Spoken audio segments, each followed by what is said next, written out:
जोहार गे पठुआ को नवा सानताड़ी स्टडी चैनल रे आपया सगुन दाराम। नवा वीडियो दो यूजी पीजी रेन स्टूडेंट लगे हेल्पफुल कना और नेट एग्जाम लगे जहां को पे प्रिपेयर कान खान उनको लगे हो नवा वीडियो दो हेल्पफुल किया। तबे नितो दो आदो बो एतोहब लगे। रघुनाथ मुर्मू ओकारे और तीन साल रे जन्म लेना। रघुनाथ मुर्मू दो उड़ीसा पनत मयूरभंज जिला रेना डाहाडी अतु रे 1905 साल रेना 5 में बुध पूर्णिमा हिलो ए जन्म लेना। इन तायम रघुनाथ रेन आयु बाबा ᱧᱩᱛᱩᱢ दो चेत तेला आपात ᱧᱩᱛᱩᱢ दो नंदलाल मुर्मू और एंगात ᱧᱩᱛᱩᱢ दो सलमा मुर्मू। इन तायम गिद्रा अक्तो रेना रघुनाथ मुर्मुआ ᱧᱩᱛᱩᱢ दो चेत तेला चुनु।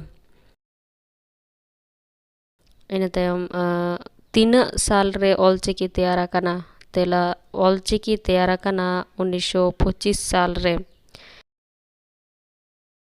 इन तायम पश्चिम बांग्ला सरकार 30 सानताड़ी पार्सी लगी ते दो ऑलचिकी लिपि बताव सारी लेदा तेला 1979 साल रे बताव सारी लेदा। इन तायम रघुनाथ मुर्मू ओका खोन पंडित उपाधि नाम लेदा तेला मानतान गोमके जयपाल सिंह रघुनाथ मुर्मू दो पंडित उपाधि ᱧᱩᱢ कते छटियर लेदेया। इन तायम रघुनाथ मुर्मू ओका खोन उपाधि नाम लेदा तेला कैलिफोर्निया विश्वविद्यालय रे निमाचेत मानतान मार्टिन वेस्टेन खोन उपाधि नाम लेदा। इन तायम आले दोले हेंदे गया धरती हो हेंदे गया धरती दो आले रेन गोगो कनाई। नोआ कथा दो भारत दिसोम फुरगल लहा अकोये मेना कदा तेला बाबा तिलका माछी। इन तायम रांची विश्वविद्यालय रेना जनजातीय और भाषा विज्ञान रेन विभागीय प्रधान दो कोई कनाई तेला डॉक्टर कृष्णचंद्र टुडू।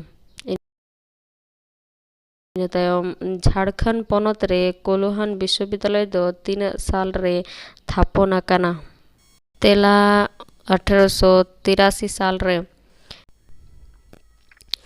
नोडगे मुचतेना और नोआ वीडियो पोइलु पे नेले खान चैनल सब्सक्राइब तबन पे और वीडियो दो लाइक तबन पे और हो नोंकान वीडियो लहारे नाम लगित बेल आइकन टिपो कते ऑल ऑप्शन दो सिलेक्ट तबन पे।